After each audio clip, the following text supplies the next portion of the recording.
This is my side of the story, which I'm going to back up with evidence.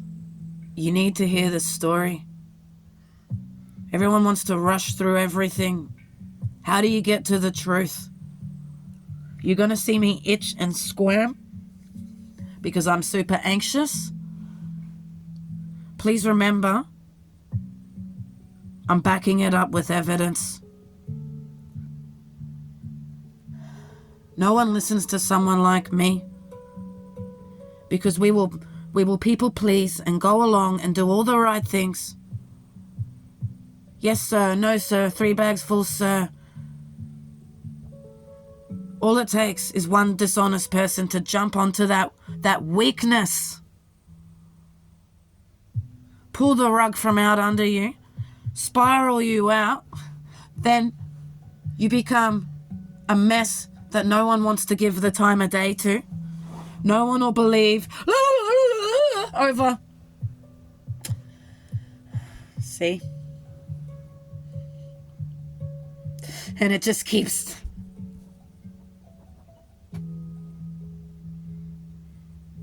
If CPTSD was recognized in Australia, I truly believe that our system would have handled things so much differently, and I wouldn't have had to go through what I did. So I'm going to tell you the story of Enki, and it's important that you listen to everything to understand, first of all, what happened, but then to see how much they lied and how much it really fucked me, and that's what's happening to people with this disorder everywhere. It's really important. It is really important.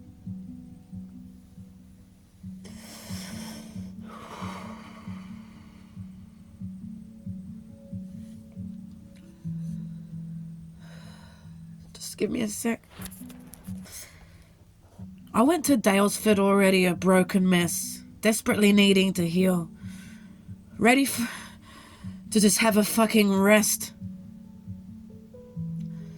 And get ready to start the next chapter of my business planning, which was to get a caravan, set it up, and find a farm to start volunteering at. I had a criteria of all the different things, because I didn't know how to run a farm and take care of the animals that I needed to. And that was what I was up to.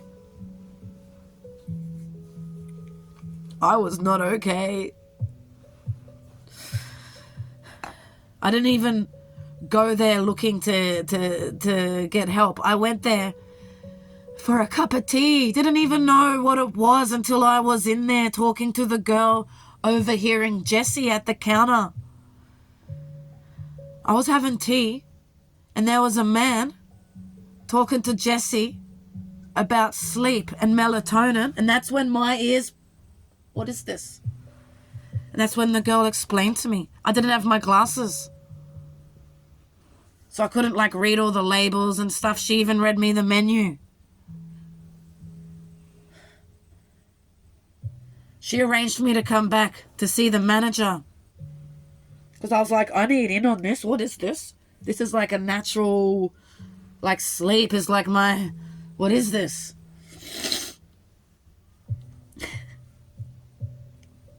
What it was the biggest mistake in my life. What it was what started this channel.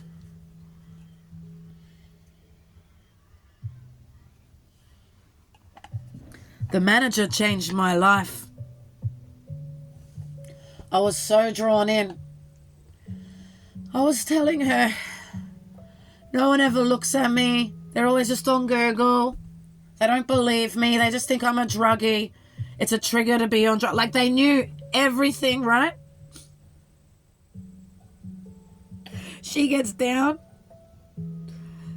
in front of me in the chair, kneels down at my eye level.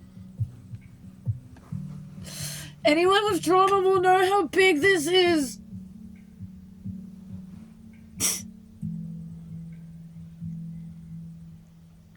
And she believed me and she validated me. I'd never had it. Never. Oh, I could breathe. I started seeing the herbalist there.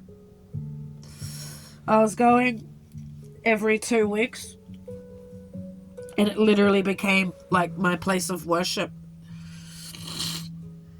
Their food was clean. I was obsessed with their brownies. I was like, oh my God, I can eat chocolate and not bloat up.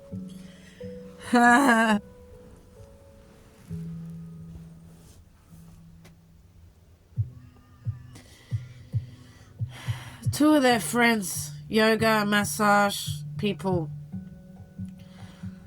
started helping me and were collaborating with them. I was getting private sessions in their homes. Massage started referring to me as a friend. She had trauma. We connected. Yoga, she's the one who suggested I go to Virgin Kitchen because I asked her to recommend a safe place. Because I was working from home and the yoga was at 7:30. And to get back to where I was staying, it was all so rushed and I was like all flustered. I wanted a cafe that I could just do the first half of my shift in, set everything up, eat brekkie, you know, because she was right near town. That's what I did. And I had guilt, so I even bought a second round of food and drinks. I spent like 70 something bucks every Friday at the Virgin Kitchen for safety, because she told me it's the manager's family. That's why it would be safety and familiarity. You're gonna see us going there. I was getting community and belonging. I Googled them all. I Googled, what does Enki mean? Medicine god. I Googled, what's herbalism? Because I knew about naturopath. I'd seen a naturopath, which got me into the natural is best for the nervous system. I Googled them all individually. Both of the owners, the manager, my herbalist, and herbalism. Who are these people? I just went on and on and on. Like, these are changing my life. And I went straight in and told them. I was like, I Googled you guys. I saw you on a video on YouTube. It was so cool. I'm glad that herbalism's getting out there. I'm like, this is amazing. I was like, I'll fucking promote you for what you're doing. You are transforming me. The manager was always coming out and hugging me. I left them a big, amazing review about how good it is and safe it is and what it does for you, everything for the nervous system, how beautiful the people are.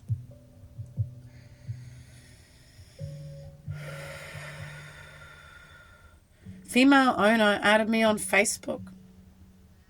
Had massage and yoga on Facebook.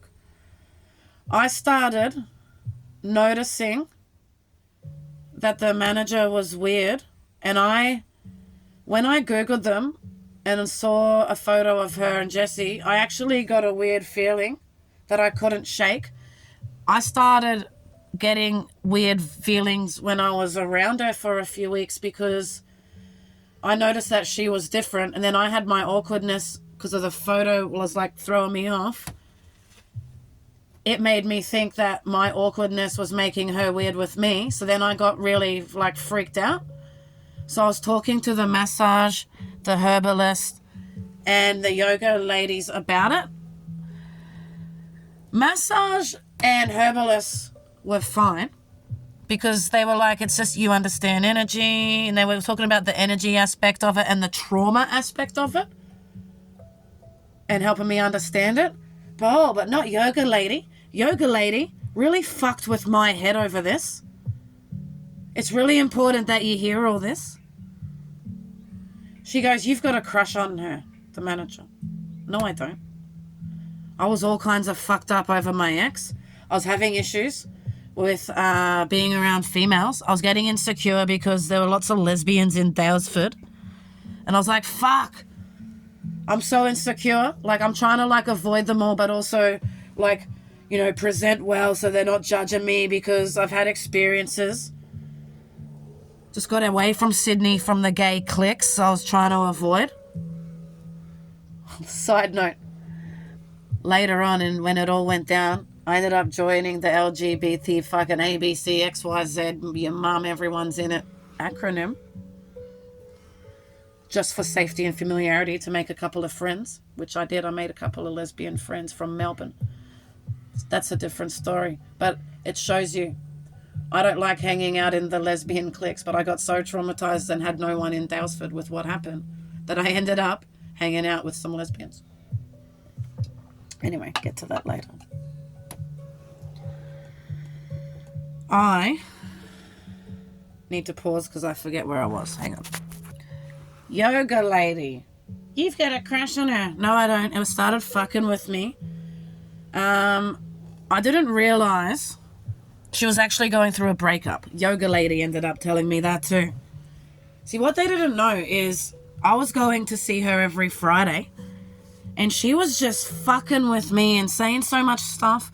I'd be talking about the Enki products and how they were working, and my session with the herbalist, and, you know, plans and stuff with the business. And then she would always find a way to bring up the fucking manager and then be like, you've got a crush on her. And I was like, nah, because I was like, I think the weirdness is just because I can sense something's up. I went through all kinds of weirdness. I was like, is it because she's a witch because this is an energy place? Is it because she's a Taurus because I'm all about, like, the star signs? I noticed that with someone's an earth sign, I am just so around earth signs. And I know that you think that's a la hippie thing, but I've had witnesses of people experiencing me change when certain star signs are around without even knowing what star sign they are, and then later on finding out they're like one of the star signs that I say affect me. Like, you don't understand energy, so don't even try to put it in the loopy card.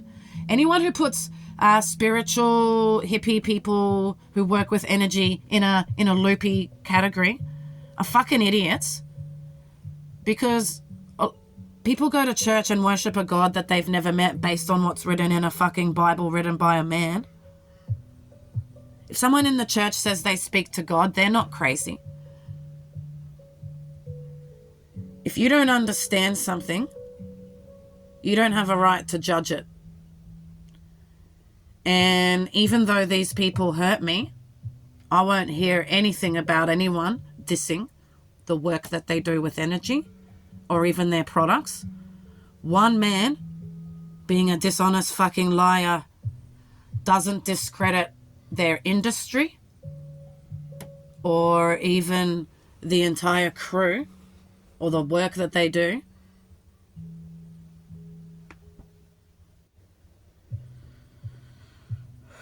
I've once again forgotten where I was at. No, fucking yoga chick. Got a crush on her, got a crush on her. No, I don't. So then because she was saying that, it was fucking with me. But then I found out about the breakup and I was like, oh, that's why her energy's weird. That's what I was picking up on. I can calm down. It's all good. And I thought nothing else of it. So I'm getting ready to go to a farm, got a van, but I'm on this roller coaster because I have sensory trigger at the accommodation, coming off, the heavy pharmaceutical THCs, detoxing heavy metals, cleansing this, trying to get stuff for my sleep on that, like stuff for my anxiety. I was on heaps of stuff with them. They were helping me with so much. I even got them thank you gifts. My herbalist, the female owner and the manager, because I went away to empty out my storage. The female owner came in on her day off before I went away just to make me up my own personalized ointment for my nerve pain, because I had to drive and my pain was doing what it's doing now. She even rubbed it into my fucking back and leg and everything for me because I was going straight on the trip from them. I was like, wow, thank you to my herbalist. You're changing my life. To the manager, my first point of contact, you validated me. The beautiful energy, all of it. Thank you. I spent 3 hours in one of those ethical bloody shops from, overseas, this village, that old lady, handmade this, everything that. 3 hours talking to the lady. I was like, I can't personalize these gifts because I don't know them. They're just, people at the shop, and I want to keep it per the boundaries, but I wanted a proper gift in line with, the gratitude I have and what they're doing. And I chose the gifts based on, it's all, this is a handmade basket from this lady or village or whatever, because you have a garden and you are out there picking and harvesting. Owner. Oh, this handmade cushion by this lady or whatever in Nepal or whatever for the herbalist, because I can see while you're on the couch, giving these sessions, how much you move around. And it must be really uncomfortable. I want you to have a nice cushion for your sessions. Thank you. Manager. A scarf. It's made of stinging nettle. How profound. Something that stings and causes a rash can be wrapped around you for comfort in a time of sadness. I put a lot of thoughts into their gifts. Now, the thing is, when I first found out that they had the breakup and she was sad, my instant thing was like, I'm going to get her a cheer up gift for when I next go in. And then, because I got that while I was away, and because the yoga lady kept saying I had a crush on her, I was like, fuck it, I'm not giving it to her. And I said, yoga lady, gave it to the yoga lady. So I don't want it, I can't use it. I said, if she's going to think I have a crush on her, and I was like, plus I'll just go for the scarf. So I gave them all that. And they were all so grateful. And I was so grateful, and it was all beautiful. But this roller coaster was slamming me around. And they were like, we've got you, we're your team, it's okay. I was given Jesse's number while my herbalist went away.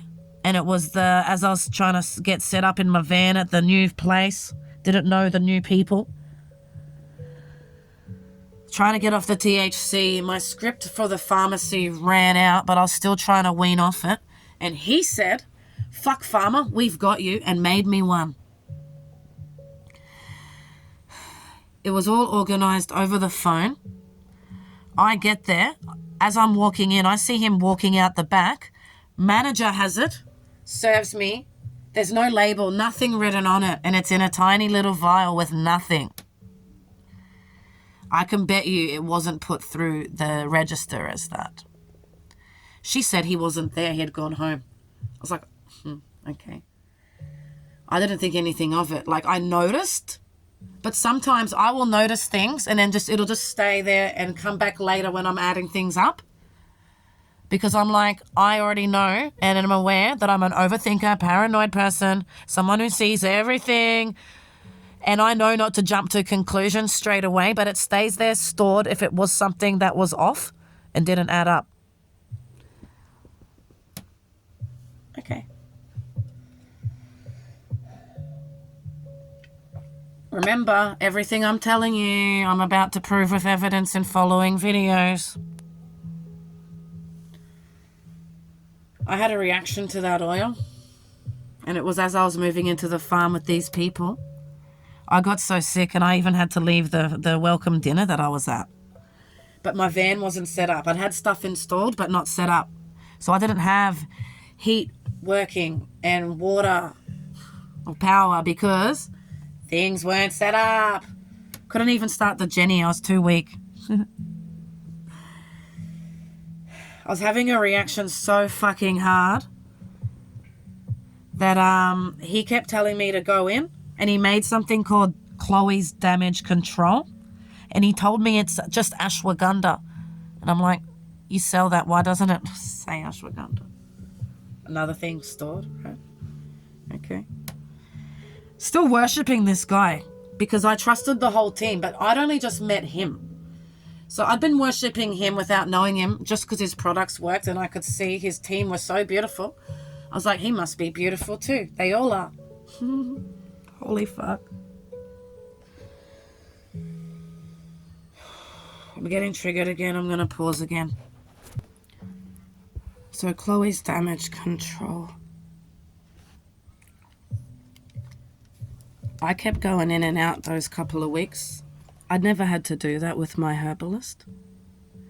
He actually said to me, I have a different relationship with herbs to her. I can understand why she would have you on those though. And he took over my protocol. Now she said he was under her instruction. I don't know what he's told her, but he took over and started just making up his own. She's the one who had my protocol for 4 months, and he was meant to be under her instruction. It's really important to know all this.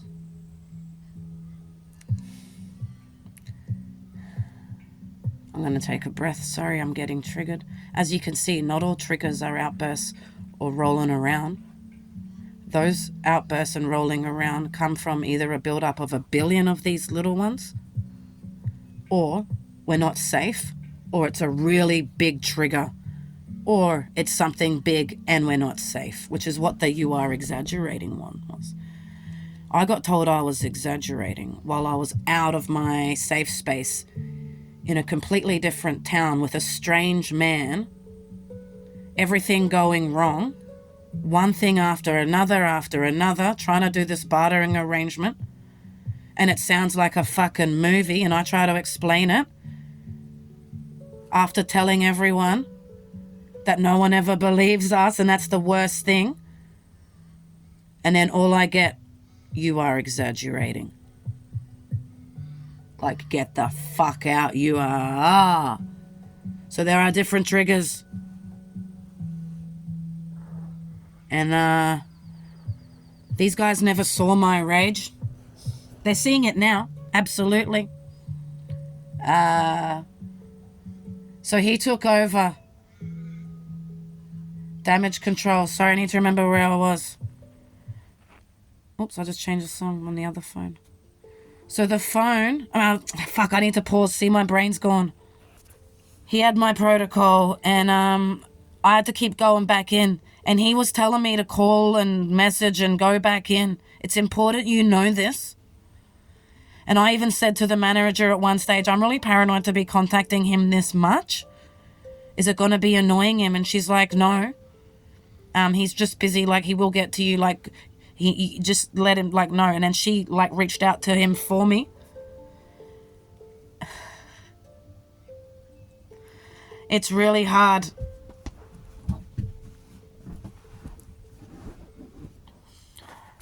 Sorry, I'm in so much pain.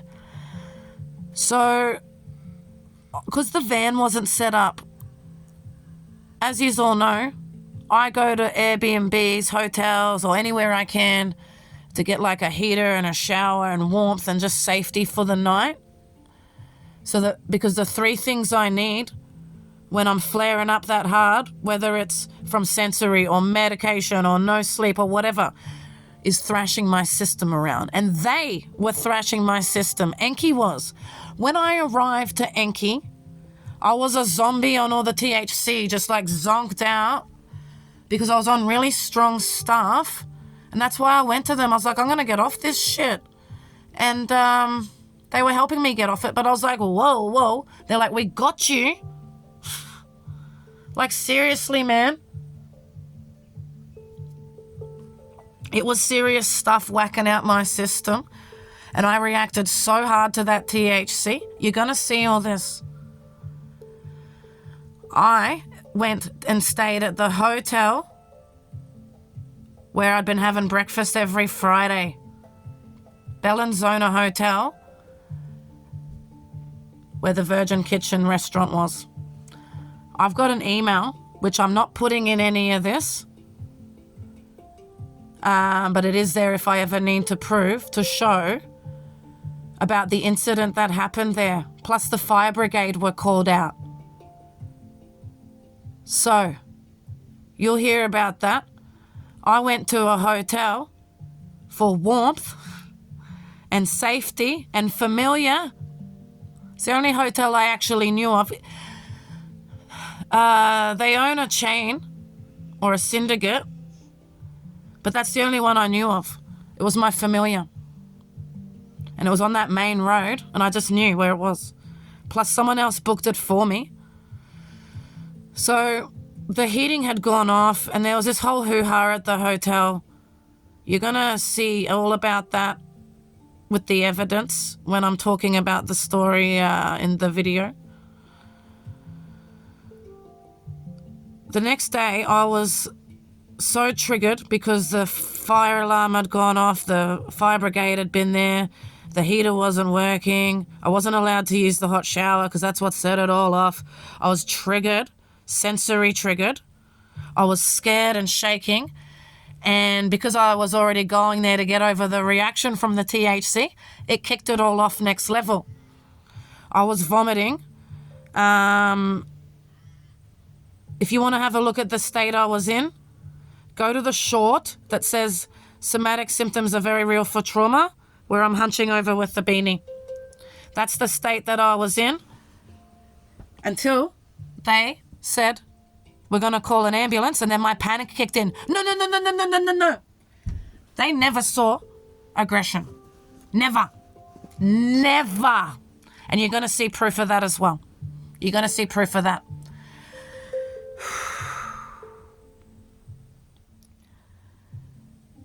I went to them after speaking to the herbalist on the phone because she suggested hospital, and I said no. She goes, no, I'll get triggered.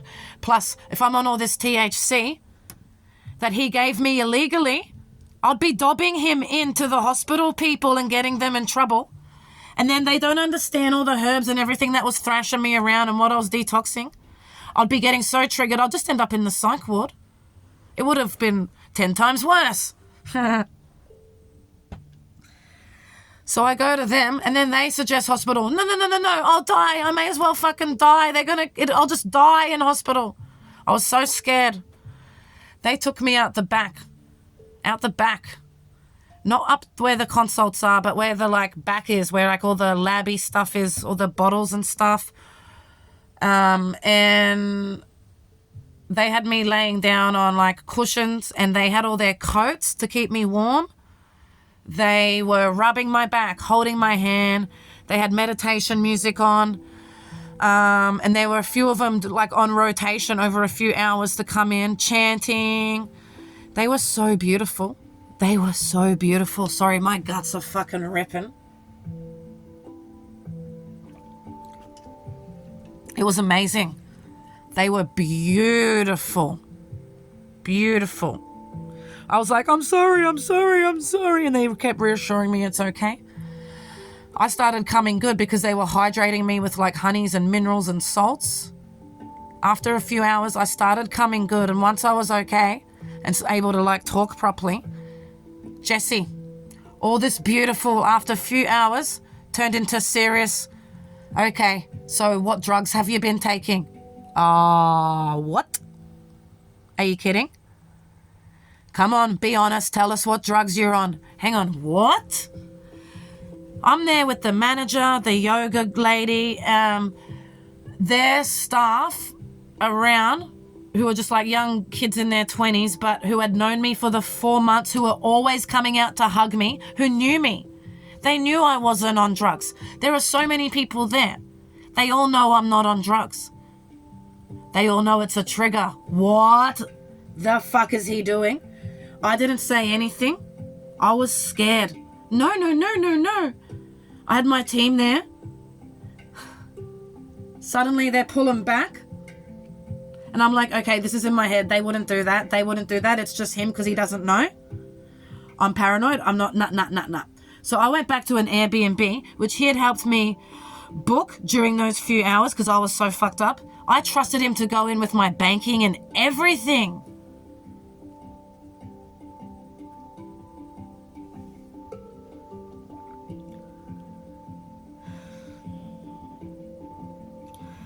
I get to the Airbnb.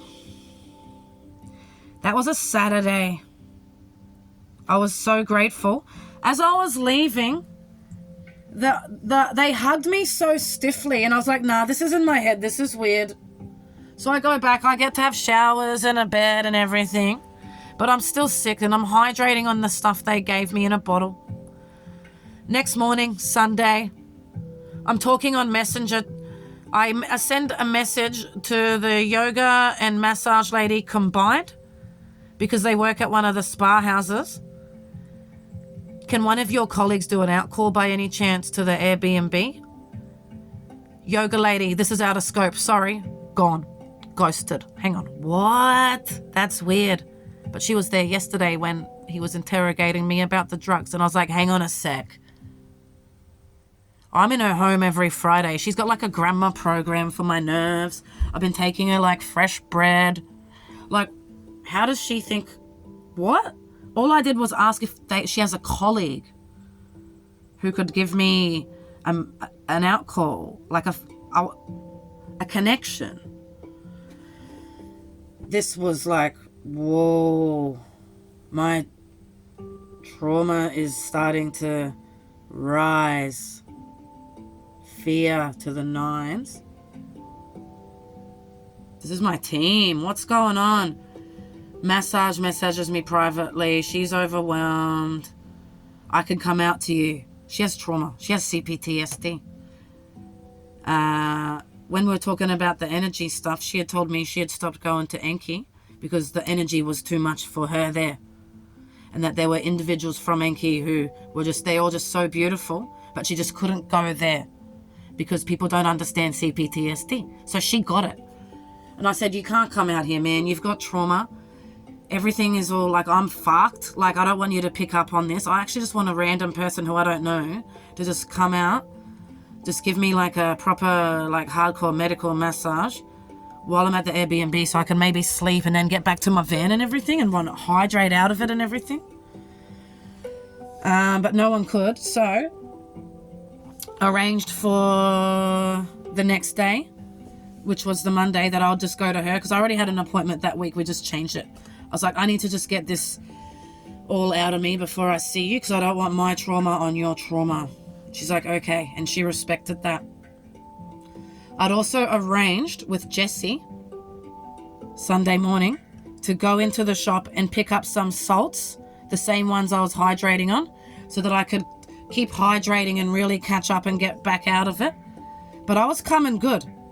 I was coming good after the few hours, and it goes to show you just need safety, warmth, and hydration. Those are the three things. No matter what the flare-up is, whether I'm vomiting, whether I'm burning, whether I'm panicking, seizing, whatever, those are the three things. Three things. Every time. I went in to pick up the salts. And I get in there and it's close to closing intentionally so I wouldn't come while they're all busy and stuff.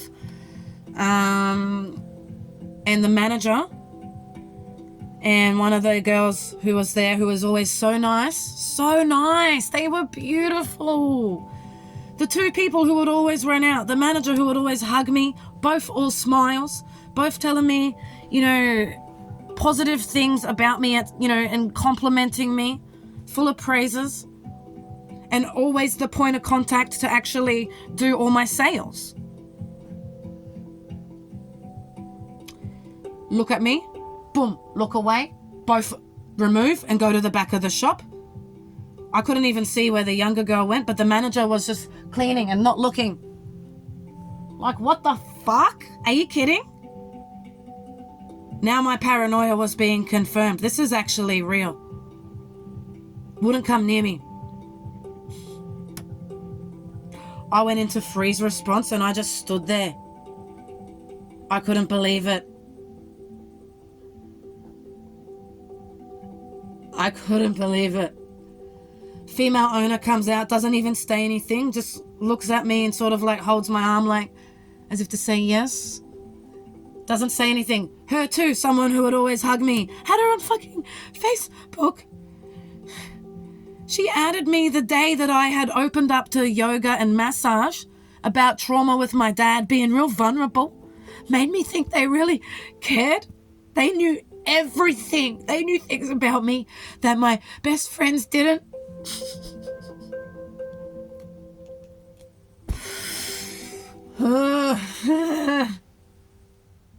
No one wanted to come near me.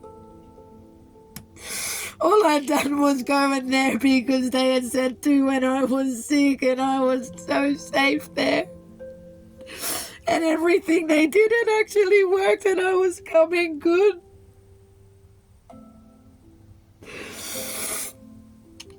When she came out, all I could manage to say was salt. I was frozen.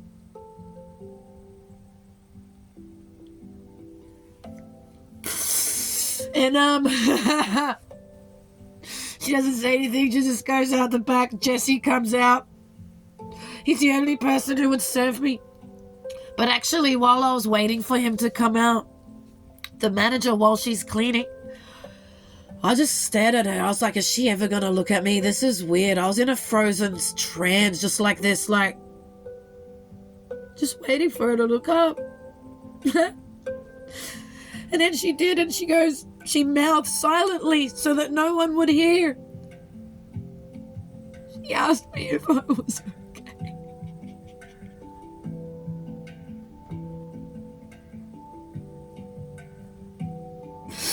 I just nodded and said, yeah, but I wasn't. He served me. He took me out.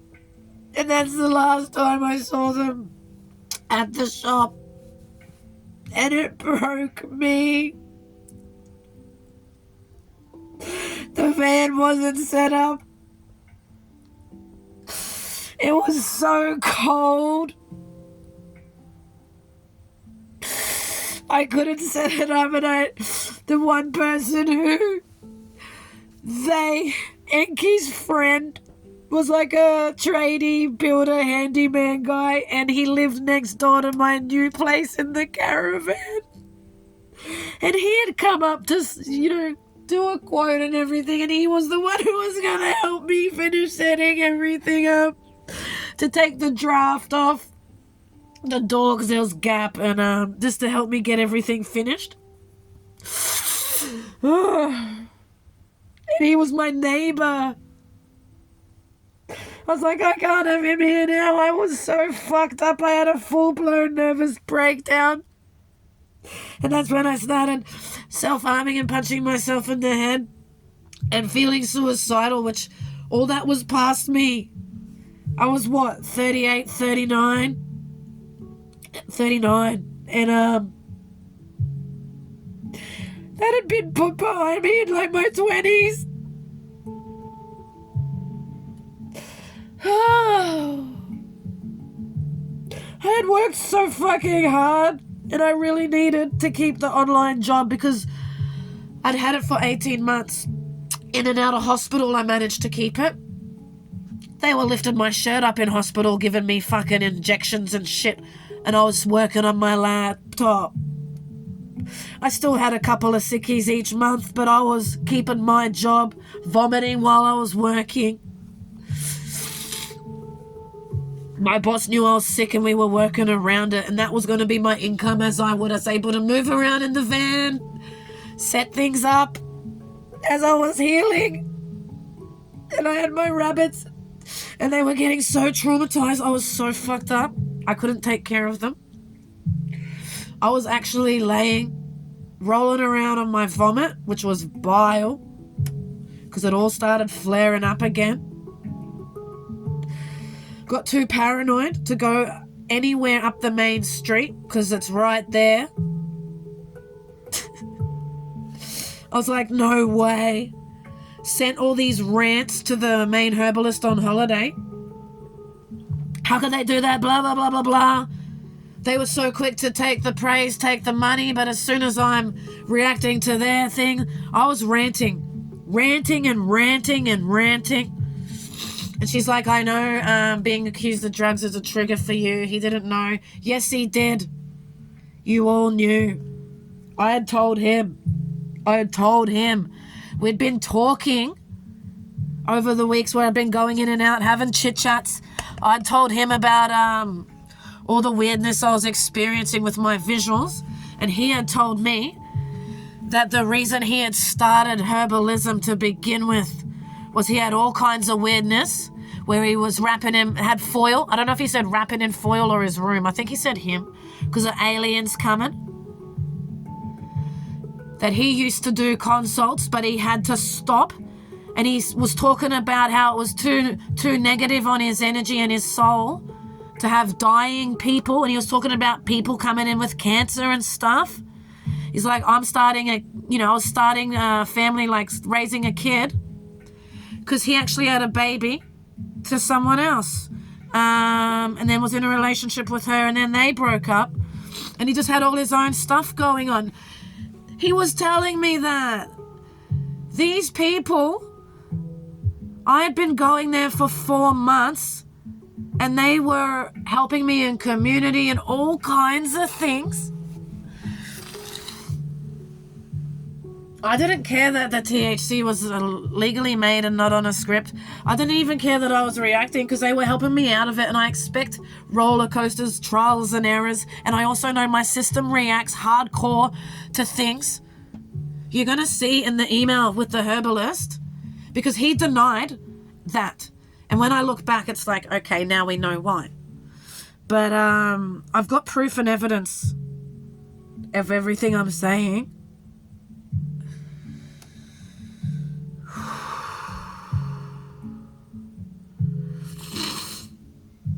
I started seeing them when I was out in town, and I started noticing at my local other cafe, because I instantly stopped going to the Virgin on Fridays when that happened.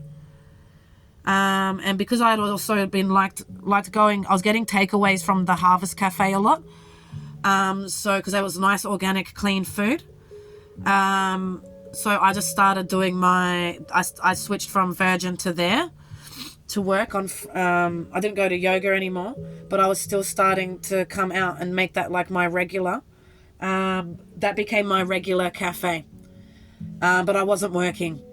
I was starting a support group, and I was meeting people who were like joining up with the support group. But I was also starting to meet people from locals in town, because I put a post in the community, because I'd been going around town. The manager had gone overseas for 3 months to get over her breakup with Jesse, and while she was away, every time I saw someone from Enki, they would pretend they didn't know me, and they would walk away and act like they had never seen me before. And I would see like the yoga lady, and they would like whisper and stuff, and it's like everyone actually thought I was on drugs. And I was like, how can they think that? I was seeing them for 4 months. How can this one person say that? I don't know what was being said. Between the yoga lady that I had a crush on, the manager, and Jesse saying that I was on drugs, suddenly I was just this piece of shit. And because I was sick and I'd had the nervous breakdown and I was all nervous and stuff, even people in Harvest, a handful of the staff members in there stopped serving me and wouldn't come near me. Like, what the fuck? I was getting so paranoid until I bumped into Jesse there one day, and I saw him talking with them, and they were all looking at me, and I was so paranoid, and I was like, nah, this is why I'm paranoid. And I was with someone that day, and they saw it too. Another time, I was just sitting down trying to talk to someone, and I noticed the yoga lady had come in and was having breakfast there, and I was like, fuck. She left. Within about 15 minutes, The massage lady comes in, puts her head around the corner right near us both at the table, and then puts her head back. Like, what the fuck? Yes, it's me. Like, it was fucking with me so much. Their friend, my neighbour, who I'd never heard was quiet as a mouse, suddenly I was always hearing people around. Oh, having gatherings all the time, are you?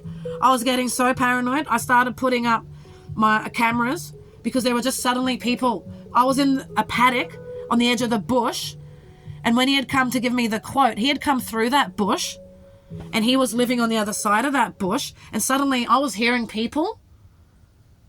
I was so paranoid, man. You have no idea. It was fucking with me. I put a post that people are really mean and I don't understand why. And then it divided the town. 200 or something comments. Half of them going, "It's a reflection of yourself. You should just leave." And then the other half going, "You're right. This is a really nasty town." And it got taken over by elite 2010, and the decent locals have been pushed out and all this sort of stuff. And it was like, that's how I started hanging out with locals. Not on a friendship level, just for like safety, because I was getting scared. And I went down a rabbit hole trying to find out this like dark fucking mystery town that was like fucking with me all of a sudden. It was really weird. Like, everyone just knows each other. And it's like such a front. It was like what you see when you first go there. I got so lured in by that. But when I started talking to locals, they were referring to Enki as a cult. And I was like, whoa, now I get it. This fucking medicine god with all these young girls around him. It was dark, man. I planned on reaching out to the manager's mother because I got stuck there. I was too sick to actually like drive and set up the van properly and leave. And I literally got stuck there. Because of the post and the state that I was in, the owners of where I had the bartering arrangement started being different with me. Even though not even like going from being friendly and nice to like not even saying hi, walking past in the driveway and shit. I could tell they wanted me out. I was like, I've never done anything to them, but I am so fucked up. Half the town think I'm on drugs, and I'm not doing not even half the stuff I said I would in the bartering arrangement. Excuse after excuse. I'm sick. I was on sick leave at work, which kept getting extended, and they couldn't keep extending it. Said I had to resign and just come back when I was better. Never got better. Was self-harming. All I got from the herbalist was, sorry that you feel this way. Here's a couple of like mental health things in the community. I was coming undone for months. I told her I was punching myself in the head because of this. I told her about the reaction to the THC, and they knew what they were for me. And as soon as she got his side of the story, it was, I'm sorry, sorry. And I was like, and then I was like, wow, you're all just in it. And I insulted them a little bit, but it was with harsh truths. I wasn't calling them like cunts or anything. I was like, you guys are just in it for the money and the praise, and you've really fucked me up. And I was just saying all the shit they did and how fucked up it was in a really like ranted trigger. And she's like, I'm not going to listen to these insults, and that was it. And I was like, wow, okay. But I'd already left, and it had been months after I was like gone, right? She did nothing to help me to hear my side of the story. And I wanted to reach out to the manager's mum because I was a regular at her restaurant. The yoga lady had been telling me all about her, and I was like, well, Jesse's mum, I'd already heard from town that she would swoop in and cover all his dodgy dealings. And I was like, I don't want her to swoop in and cover it. Yes, I want my money back because I was losing thousands. I'd lost thousands what I'd spent, but also in my wages from my job. I was like, he needs to fix this, motherfucker. I was like, and I'd found out that there are other people in town who had issues with his products.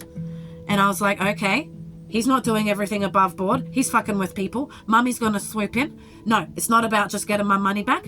I want him to get my money back. I want him to fix me, or at least get me like the herbalist to get me referrals, because I can't get taken seriously in the fucking Western world now. And I'm scared and triggered out there. And I don't have money to go out and just start with a new herbalist. Like, you need to help me out of this, man.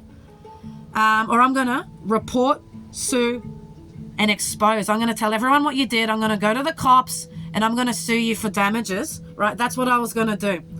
That was the plan, was to tell her, your daughter will get thrown under the bus with this, because while you guys were away, she had no idea. And they were like, she's just in hospitality. She doesn't know anything, trying to blame her, throw her under the bus, gaslight me. I don't want that to happen. I was like, it's going to end up being a shit show for everyone because of this one fucking man. And that's not what I want. But if I have to take him down, he's going to drag everyone down. I was like, so if I go to her, she won't want her daughter involved in that. Plus, she's a very, influential woman. Plus, I had the incident at her hotel the night before, which she needs to know about, because that's expensive and that happened and no one cared. And I was a regular at her, restaurant, so it's lost her business. She needs to know. She can actually fix this. She's a mother. She wouldn't want her daughter, but as a mother, and a businesswoman, she's going to want to make me hash it out and make them do the right thing and get it cleaned up to get that good name and her daughter out of that bullshit, because she was already broken up and they could have actually not been involved in the darkness. That's where I was going. However, because I'd finally managed, I was borrowing money left, right and centre. I needed to get out of there, but I had nowhere to go. So I booked a ferry to go back to Tassie, which is not what I wanted to do. But that was a safety and a familiar. And I had good people there. I didn't want to go there originally because I was like, I'm not going to start the business there. I need to network and then land there maybe later. But I didn't want to go there then. But I needed the safety of honest people and familiarity and calm and slow and zen. And I was like, I'm just going to go home. I'm going to just go home. So I booked a ferry. I was too sick, couldn't get the van packed up in time to leave, and I missed it. So I booked into a caravan park in Daylesford to try and figure out my next moves. But I was still stuck in Daylesford because I was too sick to drive. I was like, I can't drive anywhere. I don't know where to go. So what actually happened though? On the way to the caravan park, I was so fucked up, unmedicated, all out of whack. The door of the caravan flew open and my rabbits were in here. Free roaming, just because they were just tucked up in the corner on the bunk. Door flew open and I can see it. I'm like, holy shit. And I'm going past the petrol station that I'd already stopped going to because he was so fucking rude to me. There was a guy working there connected to Enki. And when all this went down, he was a massive cunt. And I started boycotting that place. But I had to shut the door because of my rabbits. And I was freaking out. And I was like, while I'm here, I need air, which I was planning to do. I'll get it while I'm here. Couldn't reverse it in. He comes out and is all like, you're going to leave? People can't get through. How long you're going to be? He was so rude. So I got triggered by that. I'm driving up the hill. What's on the hill? The female owner holding her phone out as I'm going past. I don't know if she took a photo or a video, but it was of me and my caravan, and then smiles and puts it in her pocket and just stands there and smiles at me. And I was like, you motherfucker. I spent best part of a week at the caravan park. I was like, I'm going to message that mum now. But I was so triggered. I made a video, couldn't send it to her. I ended up putting it on a phone and taking it to the hotel for familiarity, to the reception. And it had a video of me in a triggered rant, begging and pleading to talk to Jessie to get my money back. I went on for like more than half an hour explaining everything and what it's going to do, you know, to your daughter because of what he's doing over there, and it's awful. about my trauma, about my sickness, everything. The hotel, banging on, I know that you're a good woman. This is why I'm coming to you. Because if I go to his mum, you know, she'll just cover it up. It's not okay. You need to go in there and see what's going on. But as I was telling it right at the end, I made the mistake of giving a deadline and swearing and threatening, you know, this is going to fuck everyone up otherwise. So naturally, she's like, that's blackmail, goes to the cops, which I understood. However, what she said I did, Jesse's statement,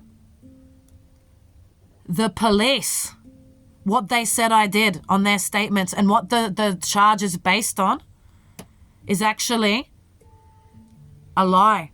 They all committed perjury. They took me through court for 8 months based on something they said I did that I didn't do. And it ended up getting thrown out because I didn't do that. There were so many counts of perjury and lies on their part, false allegations and stuff that they made up that I did extra,